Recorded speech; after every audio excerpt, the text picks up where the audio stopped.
Kiai Mahfud itu memang kita ibaratkan seperti ulama yang pada zaman Nabi SAW itu Mu'ad bin Jabal. Jadi umurnya dengan ilmunya itu memang seperti tidak seimbang. Tidak seimbang. Ya. Mbah Mahfud itu ditangkap oleh penjajah itu berkali-kali. Oh, nggih. Nah, jadi tidak satu kali dua kali.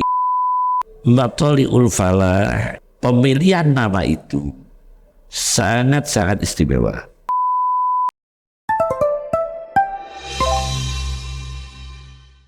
Assalamualaikum warahmatullahi wabarakatuh. Waalaikumsalam warahmatullahi wabarakatuh. Bismillah, alhamdulillah, wassalatu wassalamu ala rasulillah wa ala alihi wa sahbihi mawalah, amma ba'da. Anggota keluarga Mathul Falah di mana saja berada dan pemirsa pada umumnya, alhamdulillah sekali lagi Teras Matolek, channel Matolek TV mendapat kehormatan. Kali ini beliau Kiai Haji Abdul Qayyum Mansur berkenan menjadi tamu kita. Sebetulnya beliau keluarga Mathul Falah juga. Sekedar perkenalan singkat, beliau adalah Kiai Haji Abdul Qayyum bin Mansur. Itu dari Abah. Lah, Kiai Mansur itu putra dari Mbah Nyai Aisyah binti Mbah Salam.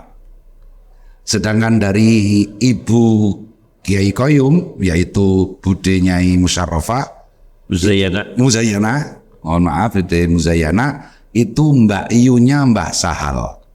Tentu saja binti Mahfud dan bin Salam. Itu secara nasab. Dan Gus Qayyum kita sebut seperti itu, setiap tahun berkenan meluangkan waktunya untuk hadir secara khusus dalam setiap peringatan haul Mbah Mahfud di Perguruan Islam Mathul Falah. Karena kami di Mathul Falah berharap di samping tentu saja barokah, juga sejarah itu tidak terputus, bahwa kita ketahui bersama jika bakal Mathul Falah itu memang dari Mbah Salam, tetapi yang mengembangkan sedemikian rupa adalah Mbah Mahfud.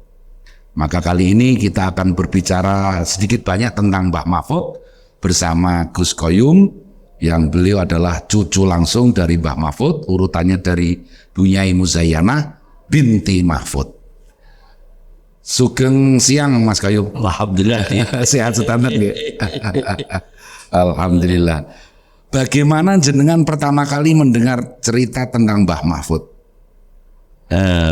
Jadi Kiai Mahfud itu memang kita ibaratkan seperti ulama yang pada zaman Nabi SAW itu Mu'ad bin Jabal.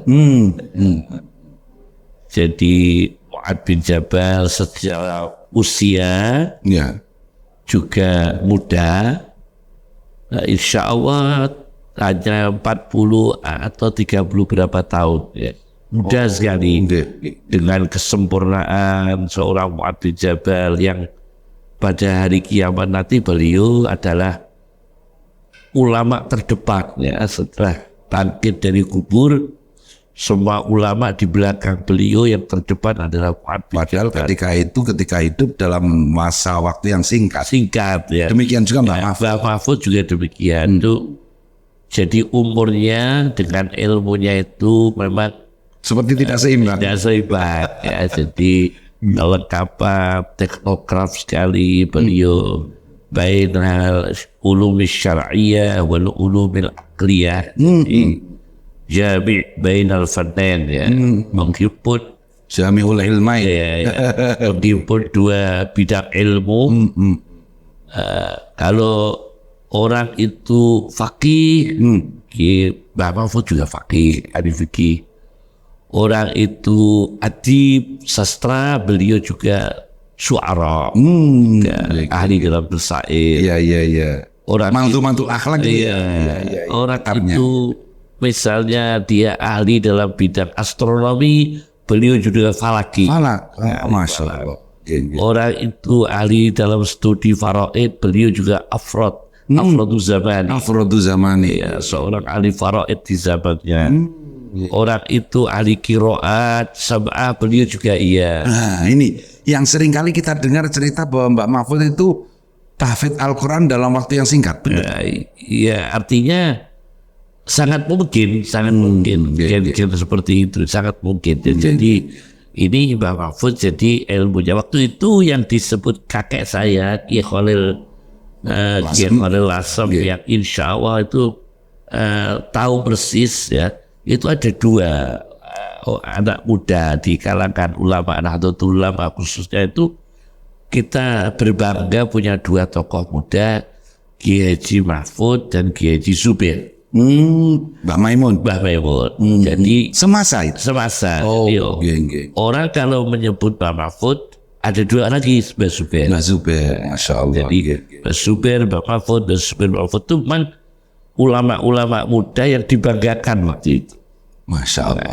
Itu harus tahu. Dan tambah lagi tokoh ulama NU Ki Abdul Jalil Kudus. Ki Abdul Jalil itu.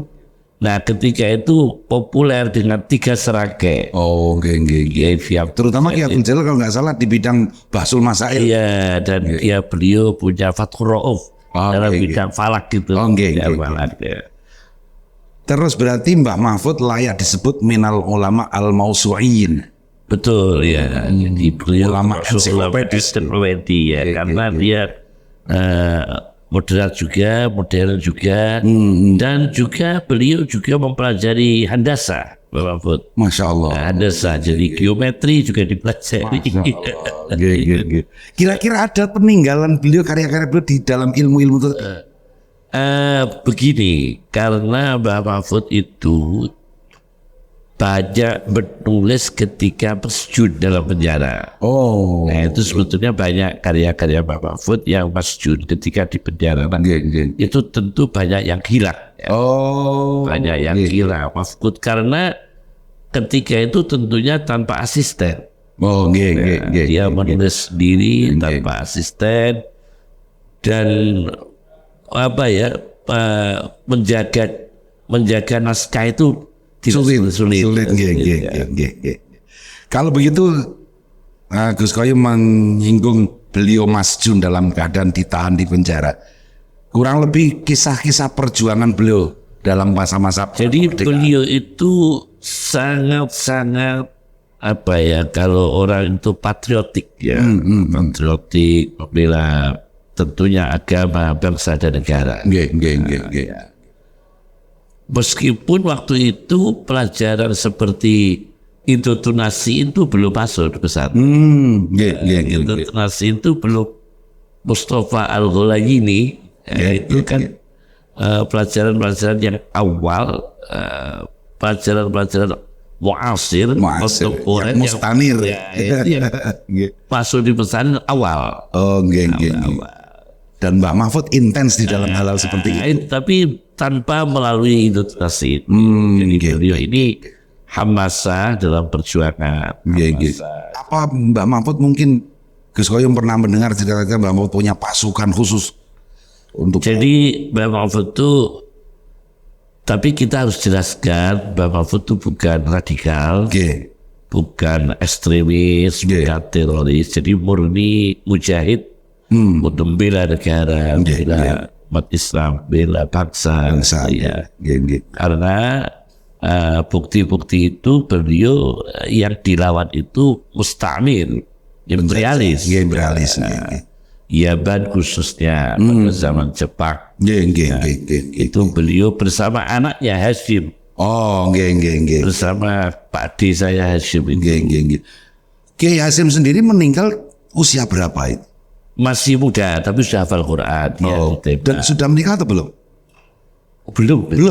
Masih sejagang ya. Kalau tidak salah disukoli loh. Kalau ditembak ya. Ada versi mengatakan Mbah Hashim di situ ditembak oleh penjajah karena sebetulnya yang sedang dicari itu Mbah Sahal, bener? Enggak. Karena Ki Sahal Mahfud itu masih sangat kecil. Masih sangat kecil. Dan Kiai Sahal itu tipologinya ada si budi ilmu. Tidak di harokah. Kajian itu enggak. Bukan aktivis ya Pak? Bukan jihad. Bukan jihad. Bukan jihad, bukan. Jadi hanya harokahnya dunia keilmuan. Harokah sakofah. Nggih.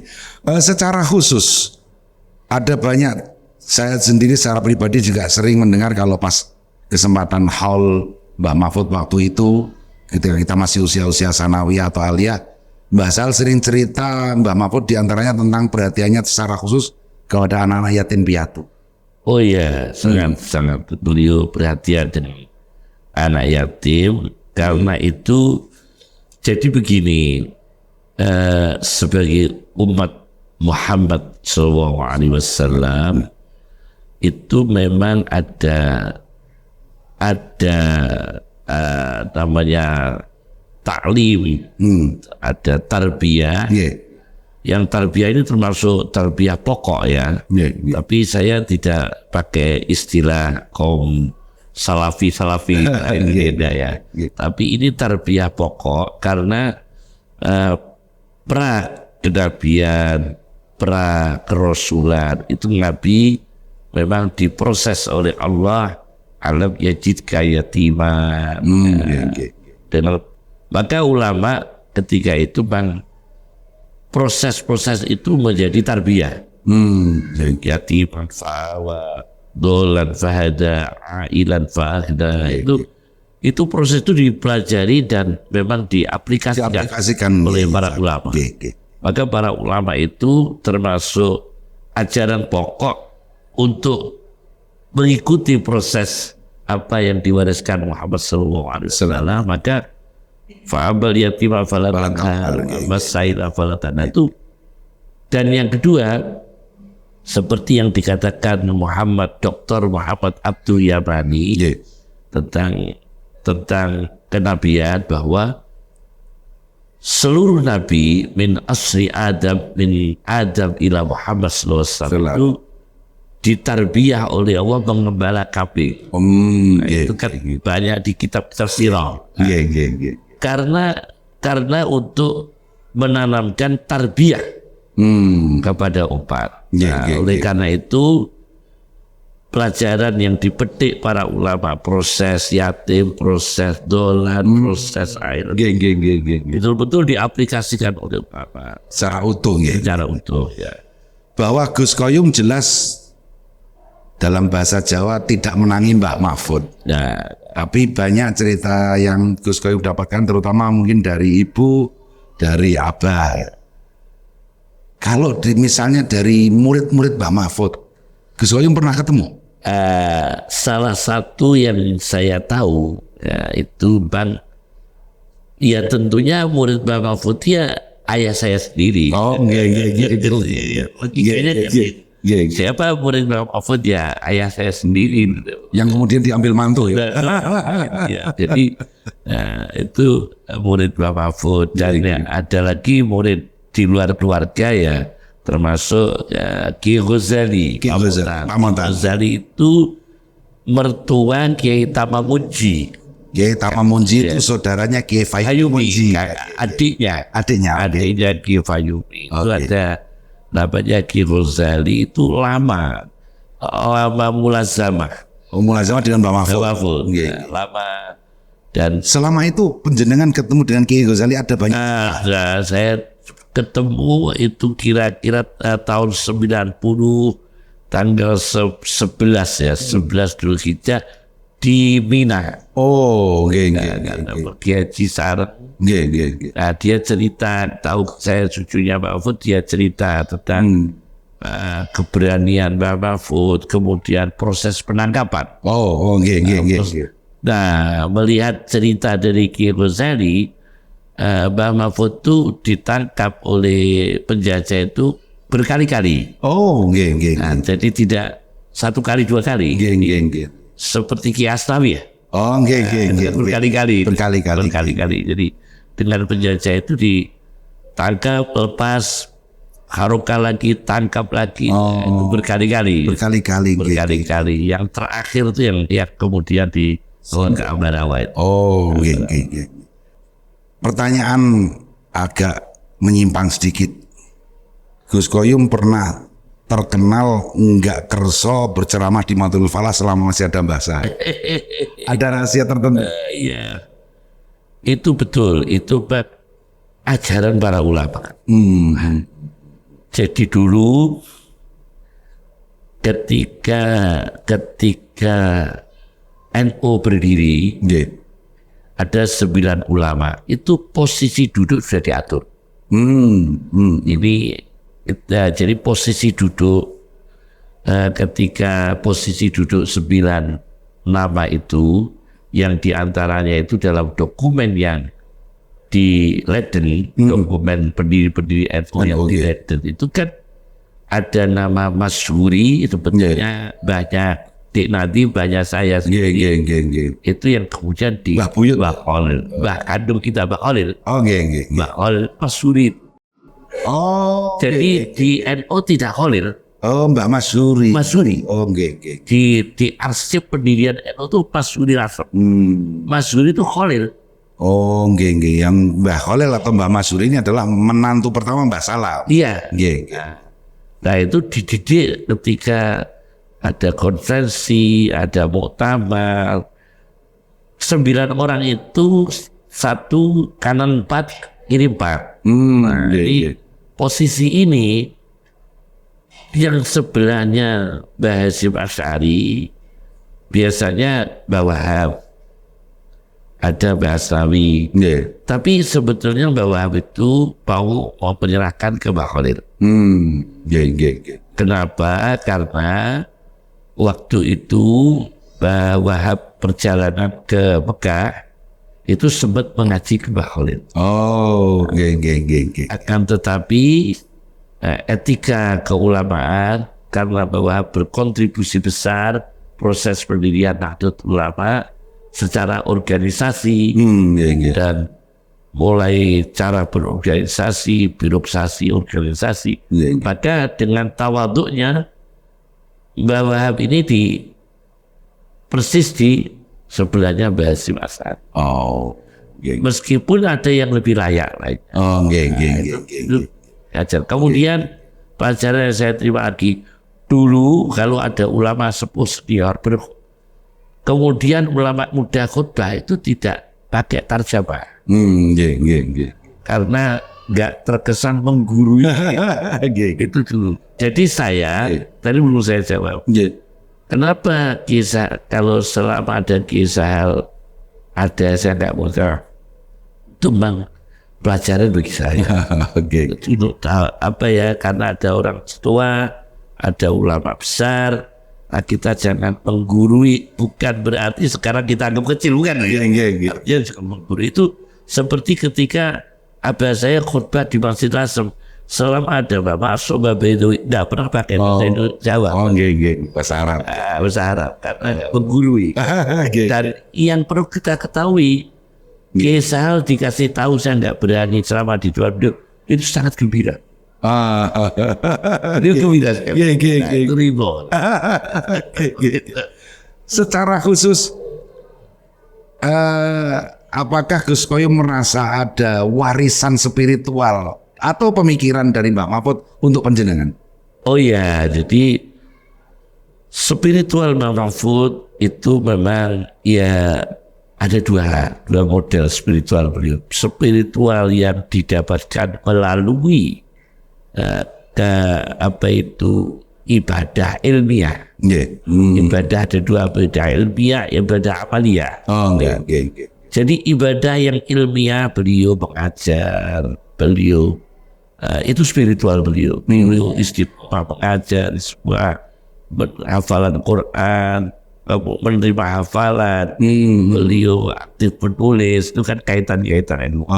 Kemudian sulukiyah, sulukiyahnya ya, sulukiyah etika dan ruqyahnya itu beliau tarbiyah ruqyahnya itu kalau malam habis ngajar di Masjid Kajen, di Masjid Kajen beliau tutup, jendela tutup, pintu tutup, beliau terus ibadah. Ibadah sendiri. Sampai subuh. Masya Allah. Sampai subuh. Ini jadi tidak hanya sekedar ilmuwan, tetapi juga abid. Jadi mau suinya sampai segitu. Iya. Tidak hanya sekedar banyak ilmu-ilmu dikuasai. Itu, tapi banyak ulama era itu ya mungkin memang begitu kelebihan. Abid ya. Barangkali yang terakhir Gus Koyum di kesempatan kali ini, saya kira juga masih banyak pertanyaan, tapi karena waktu yang kurang relevan gitu ya, kesibukan panjenengan juga ada agenda-agenda yang lain. Apa yang secara khusus ingin panjenengan dawuhke untuk keluarga Matlabul Falah tentang Mbah Mahfud? Jadi begini, Matlabul Falah itu dengan namanya saja yang jamak dari kata matla, itu munculnya tempat, munculnya waktu, munculnya al-falah artinya keberuntungan, kemenangan, keberhasilan. Maka Matlabul Falah ini memang pemilihan nama itu sangat-sangat istimewa. Kenapa? Karena ada ayat Qad aflahal mu'minun. Ada ayat Qad aflaha man zakkaha. Ada ayat Qad aflaha man tazakka. Nah, ini ternyata luas ya. Itu tidak seperti misalnya dan sedikit kalau umumnya kan apa ulum tahu apa gitu ya. Jadi Matlabul Falah ini semangatnya dari ayat-ayat aflaha, semangatnya dari ayat aflaha. Qad aflahal mu'minun, beruntung orang-orang beriman dengan catatan-catatan kriteria yang sampai akhirat, sampai terusnya. Kemudian qad aflaha man tazakka, sungguh beruntung orang yang betul-betul bersih jiwanya, pikirannya, rezekinya, akhlaknya.